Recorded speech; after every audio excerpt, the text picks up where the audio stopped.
नमस्कार, स्वागत है आपका हमारे विशेष कार्यक्रम हॉट टॉक में। मेरे साथ मौजूद हैं मेरे सहयोगी और हॉटलाइन के एडिटर इन चीफ राजा शर्मा जी। राजा भाई, स्वागत है आपका।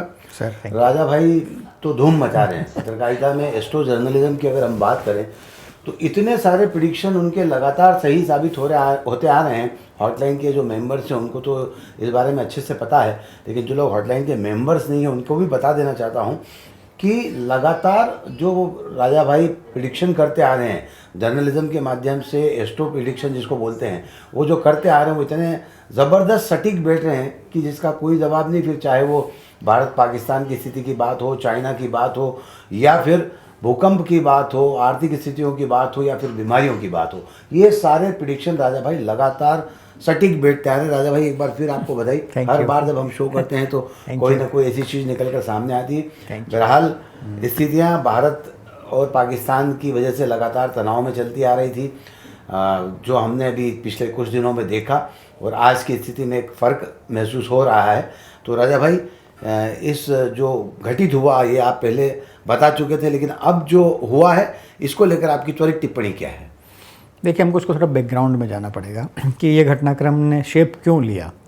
दुनिया को मालूम है कि पहलगाम में अटैक हुआ, उसके बाद भारत का रिएक्शन आया और भारत ने तकरीबन 22 अप्रैल के बाद 6 तारीख की रात तक का इंतज़ार किया, और उसके बाद भारत ने एयर स्ट्राइक करके उसको पाकिस्तान को आतंकी ठिकानों को नेस्तनाबूद करने के लिहाज से अटैक किया था। पहले तो हमको ये समझना पड़ेगा कि दरअसल ये घटनाक्रम सिनेरियो बना कैसे। पहली बार ऐसा हुआ, जो मेरी समझ है, हो सकता मैं गलत भी हूँ, पहली बार ऐसा हुआ है कि आतंकियों ने जम्मू कश्मीर में टूरिस्टों पे अटैक किया हो। देखिए, अमरनाथ यात्रा एक थी, वो अलग विषय था। अमरनाथ यात्रा के बाद ऐसा बहुत मतलब मुझे याद नहीं आ रहा कि ऐसे टूरिस्ट स्पॉट पे जाके अटैक किया हो, सिविलियंस पे अटैक किया हो। आमतौर पे क्या होता है, कन्फ्रंटेशन चलता है सेना और आतंकियों के बीच में। सेना के कई बार गाड़ियों पे हमले हुए, कई बार हमने देखा कि सैन्य एक्सरसाइज पे अटैक हुए, लेकिन जब अटैक हुआ टूरिस्ट पे, देखिए जान सबकी एक जैसी होती है, सबकी जान प्रिय होती है, चाहे सैनिक हो चाहे सिविलियन हो। लेकिन सिविलियन पे अटैक करने की जो नई परंपरा चल पड़ी, उसके बाद देश के अंदर एक संदेश गया कि ये अब आतंक ने जम्मू कश्मीर में एक बड़े पांव पसार लिए हैं, क्योंकि जिस तरीके से उन्होंने इस घटनाक्रम को स्वरूप दिया था, उसके बाद मजहब का जिक्र किया था ना। तो जब मजहब का जिक्र किया गया तो ये भी एक बड़ा संदेश चला गया था कि अब मजहब के आधार पर आतंकी अटैक करने लगे हैं, क्योंकि उन्होंने धर्म पूछ के, मजहब पूछ कर हमले किए थे। तो ये बात इमोशनली टच हुई। देखिए, घटनाक्रम, हादसे, सैन्य अटैक इसके पहले अनेक बार हुए हैं। हम यदि बैकग्राउंड में जाएंगे तो मैं आपको 5-7 घटनाएं सिलसिलेवार बताता हूँ कि 90s के दौर के अंदर पाक प्रायोजित मुंबई में सिलसिलेवार सीरियल ब्लास्ट हुए थे, और देश का बड़ा नुकसान भी हुआ था। जनहानि का और माल हानि का दोनों का नुकसान हुआ था। फिर यदि बात करते हैं तो उरी है, कारगिल है, मुंबई ताज अटैक है। ये सब स्टेब्लिश पाकिस्तान द्वारा स्पॉन्सर्ड और प्रायोजित आतंकवाद के घटनाक्रम थे। उससे अधिक इस घटनाक्रम ने ज़्यादा क्यों अटैक किया कि एक तो कहा गया था कि बता देना तुम्हारे मोदी को, तो एक तो देश को डायरेक्ट स्ट्राइक किया कि चेतावनी थी कि बता देना तुम्हारे मोदी को, आतंकियों की चेतावनी थी ये। प्लस मजहब पूछ के किया गया था कि आप मुसलमान हो या हिंदू हो, यदि हिंदू हो या अन्य कास्ट के हो, मुसलमान नहीं हो, तब आपको मौत के घाट उतारा जाएगा। तो सेंटिमेंट्स क्रिएट हुए तो देश के अंदर एक प्रकार से प्रतिशोध की भावनाओं की आग उमड़ रही थी, और सरकार ने भी इसको समझ लिया था कि इस बार का इलाज करना ज़रूरी है। तो ड्यू कोर्स ऑफ पीरियड में आपने देखा होगा सरकार की सैन्य अफसरों के साथ, इंटेलिजेंस के साथ अनेक बार बैठकें हुई। इंटरनेशनली, ग्लोबली देशों को कॉन्फिडेंस में लिया गया। कॉन्फिडेंस में लेके उनको बताया गया कि देखिए पाकिस्तान किस प्रकार से आतंकवाद फैला रहा है और सिविलियंस पे अटैक कर रहा है। और 6 तारीख की रात को जो ऑपरेशन सिंदूर के नाम से हुआ, वो दुनिया को मालूम है। जैसे मैंने पहले भी कहा, फिर रिपीट कर रहा हूँ, ऑपरेशन सिंदूर ने जनता को बहुत इम्प्रेस किया।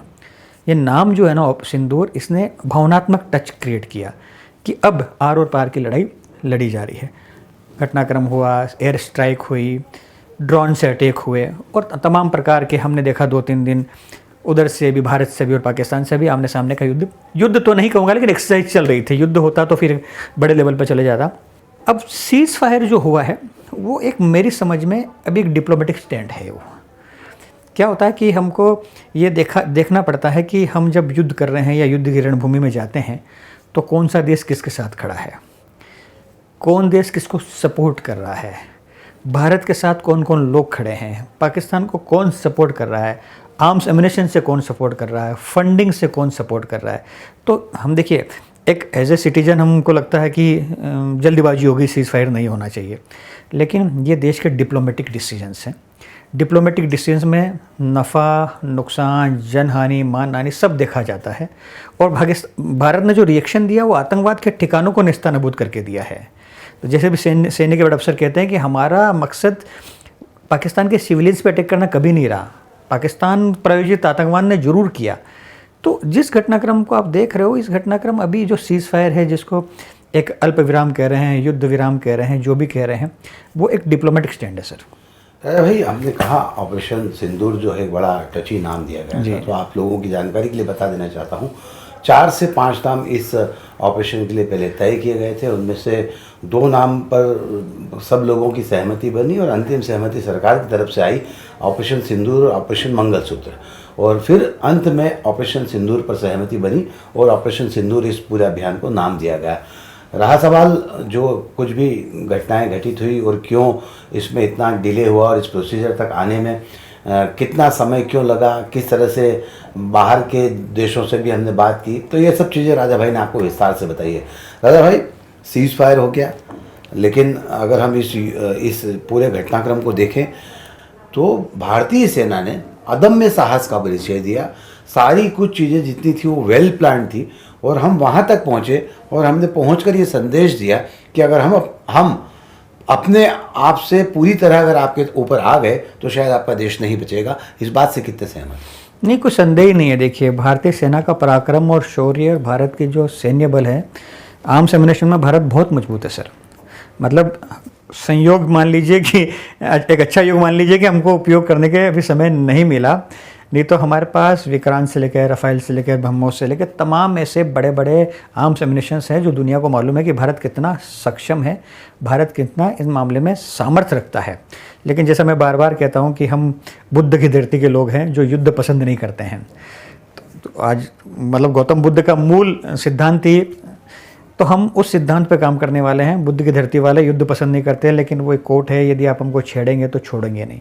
तो हमने हाथ में, मैंने जैसे बार बार कहता हूँ कि ये जो राफेल है, जो ब्रह्मोस है या विक्रांत है, हमने विजयदशमी के शस्त्र पूजन के लिए धूप दीप दिखाने के लिए नहीं रखा है इनको। वक्त पड़ने में हम इसका इस्तेमाल करना जानते हैं। और भारत इस मामले में बहुत साधन संपन्न देश है, लेकिन हम आगे होके अहिंसा का रुख नहीं अपनाते हैं। लेकिन कोई यदि हमारे देश पे, भारत माता के मस्तक पे, ललाट पे, भाल पर कोई हाथ डालता तो फिर आप देख लीजिए, हमने 2 दिन के अंदर बता दिया कि भारत क्या क्या कर सकता है। पाकिस्तान को नाक रगड़ना पड़ी, पाकिस्तान अमेरिका के शरण में गया, अमेरिका को मीडिएशन के लिए कहा गया। मेरा अभी भी मानना है भारत अमेरिका के दबाव में नहीं आया है। भारत केवल हिंसा को प्रमोट नहीं करना चाहता, इसलिए रुका हुआ है। यदि पाकिस्तान ने हिंसा की तो उसका जवाब उसी रूप में दिया जाएगा जैसा नरेंद्र मोदी कहते हैं कि गोली का जवाब अब गोले बारूद से ही दिया जाएगा। सही बात है। कल ही नरेंद्र मोदी जी ने कहा है कि गोली का जवाब गोले बारूद से दिया जाएगा।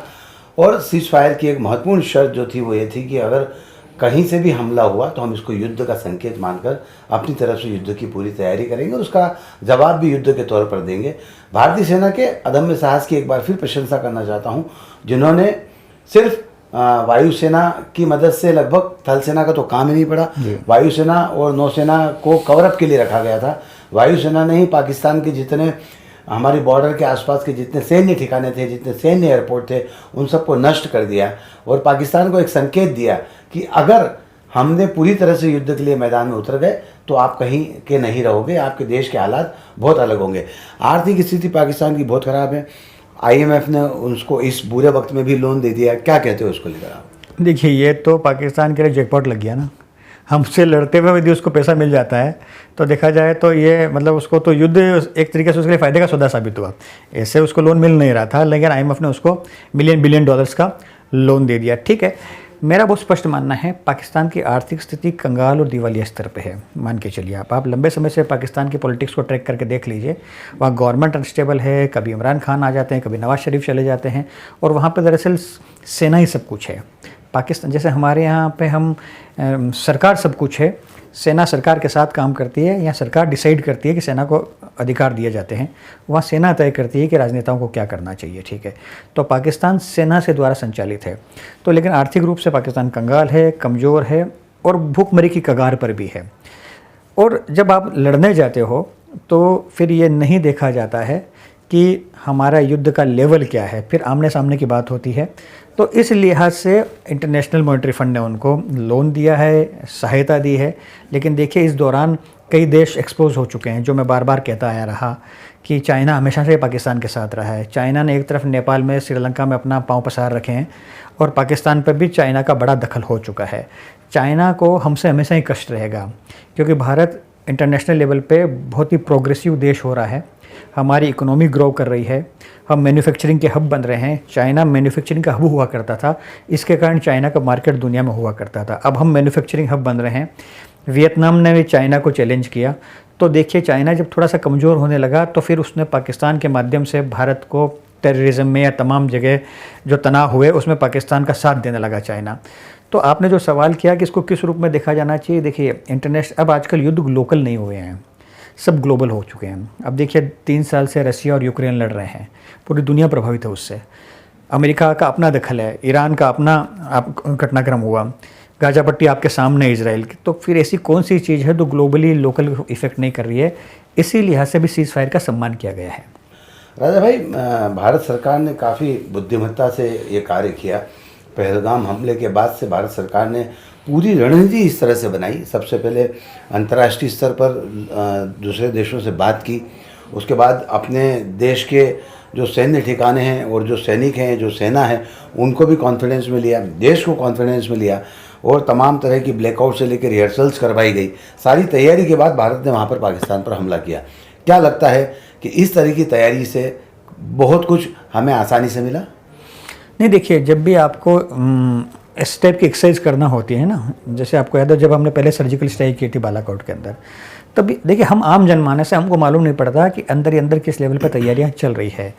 जब मोदी जी सेनाओं के प्रमुख से मिलते हैं, इंटेलिजेंस के लोगों से मिलते हैं, डोवाल साहब से मिलते हैं, तो वहाँ पे उस लेवल की बात की जाती है कि इस एक्शन का रिएक्शन क्या होगा, हमारे एक्शन की प्लानिंग क्या है, टाइमिंग क्या है, ठिकाने क्या है, उन ठिकानों पर अटैक करने से हम पे रिएक्शन क्या आ सकता है, हमारे पास काउंटर पार्ट क्या है, हमारा बैकअप क्या है। ये सब चीज़ें देखें, हम तो एक सामान्य तौर पे बात कर रहे हैं, ये बड़े लेवल पे इसकी प्लानिंग होती है। मतलब मैक्रो लेवल पे उनके ठिकानों को देखा जाता है कि कहाँ अटैक करना चाहिए, क्योंकि हमारा मकसद आतंकी ठिकानों पे अटैक करना था, सिविलियंस पे नहीं था। वही हमने किया, और हमारे एयरफोर्स ने सबसे बेहतर काम वही किया, जो आतंकी ठिकाने थे उसको डिस्ट्रॉय किए। कल जो डाटा आया उसमें बताया गया कि हमने 100 से अधिक आतंकी ठिकानों को नेस्तनाबूद किया, और कुछ फिगर वहाँ के मिलिट्री ऑफिसरों के बताया कि इतने 40 से 50 मिलिट्री के लोग भी वहाँ पे मारे गए। तो हम एक एक मतलब बहुत बारीक ऑब्जर्वेशन होता है कि आपका अटैक जाएगा कहाँ पे, करना कहाँ पे है, काउंटर पार्ट क्या रहेगा। फिर जैसे ये देश को एक थोड़ा सा एटमॉस्फेयर दिया गया ब्लैकआउट के नाम पे, कि यदि ऐसी परिस्थिति बन जाती है तो हमको मेंटली प्रिपेयर रहना है। हम जानते हैं कि भारत युद्ध के लिए यदि जाता तो फिर पलट के वापस नहीं आता। ये एक एक्सरसाइज थी, इस एक्सरसाइज से भी पाकिस्तान की अकल ठिकाने आ गई, और इस एक्सरसाइज से पाकिस्तान गिड़गिड़ाने लगा देश दुनिया के सामने कि यदि भारत लड़ने आ जाएगा तो फिर इसका पाकिस्तान का हश्र क्या होगा, ये पाकिस्तान को भी नहीं मालूम है। आर्थिक स्थिति की बात करें राजा भाई, पाकिस्तान की आर्थिक स्थिति काफ़ी ख़राब है। मैं वापस भारत की आर्थिक स्थिति पर आना चाहता हूँ जी। कि जो मार्केट ट्रेंड था वो आज से आप देख लीजिए काफ़ी बदलाव आ गया है। गोल्ड रेट जो थे वो लगभग 3400 रुपये से इस वक्त जब हम बात कर रहे हैं नीचे आ चुके हैं। चांदी की बात करें तो लगभग 1500 से नीचे आ चुकी है, और शेयर मार्केट का इंडेक्स जो है वो बढ़ चुका है। तो इस पूरे सीनेरियो को किस रूप में देखते हैं? क्या आसपास के देशों के बीच या अमेरिका और चाइना के बीच जो हुआ है और जो इस समय सीज फायर हुआ, क्या उसका परिणाम है? देखिए मार्केट जो है ना, वो मार्केट चाहे भारत का हो या किसी अन्य देश का हो, आजकल लोकल कंटेंट्स में मैटर नहीं करते हैं, global decisions, global policies, global sanctions matter करते हैं। मैं आपको अप्रैल के फर्स्ट वीक में ले जाना चाहता हूँ, जब ट्रंप ने भारत और चाइना और अन्य कई देशों पे रेप्रोसेशन टैक्स लगाए थे। उन टैक्स के बाद को आपको मालूम है कि बाजार कितना गिरता चला गया।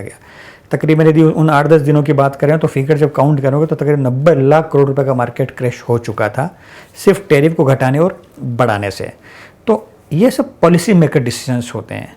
आज जो बाज़ार सुधरा है उसके पीछे भी अनेक कारण हैं। उसका नंबर 1 कारण चाइना और अमेरिका में सहमति बन गई है, म्यूचुअल डीलिंग हो गई है, टैक्स वहाँ पे मोर और लेस जो अमेरिका ने 145 के आसपास लगाए थे वो घटा दिए हैं, और चाइना ने जो कि काउंटर पार्ट पे चाइना ने भी टैक्स लगाए थे। तो अमेरिका को भी समझ में आने लगा था कि चाइना से व्यापार करना मुश्किल हो जाएगा, क्योंकि चाइना ने उस पर अटैक किया टैक्स के नाम पे कि हम भी उसी, तो चाइना ताकत से अमेरिका के सामने खड़ा रहा।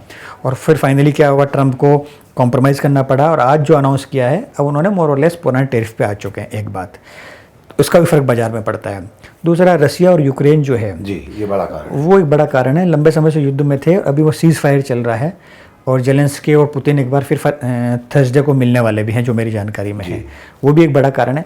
तो अब देखिए, बाजार जो है ना ग्लोबल फिनोमिना पे चलता है। बाजार लोकल मैन्युफैक्चरिंग यूनिट के आधार पर नहीं चलता है, डिसीजंस पॉलिसीज़ पे चलता है। ट्रंप ने हम पे टैरिफ लगाया और लाखों करोड़ का बाजार क्रैश हो चुका था। फिर भारत और पाकिस्तान का जो सीज़ फायर है, तो क्या होता है, एक कॉन्फिडेंस आता है, एश्योरेंस आता है कि अब स्टेबिलिटी रहेगी। पूरा बाजार का सिनेरियो हमेशा स्टेबिलिटी पे केंद्रित होता है। स्टेबिलिटी चाहे किसी भी चीज़ की हो, पॉलिसीज़ की हो, गवर्नमेंट की हो, डिसीजंस की हो, जो स्टेबिलिटी है वो बाजार तय करता है कि यदि स्टेबिलिटी है तो बाजार ग्रो करता है। थोड़ा अनस्टेबल लगता है तो बाजार इंडिकेशन देने लगता है कि नहीं, कुछ गड़बड़ है।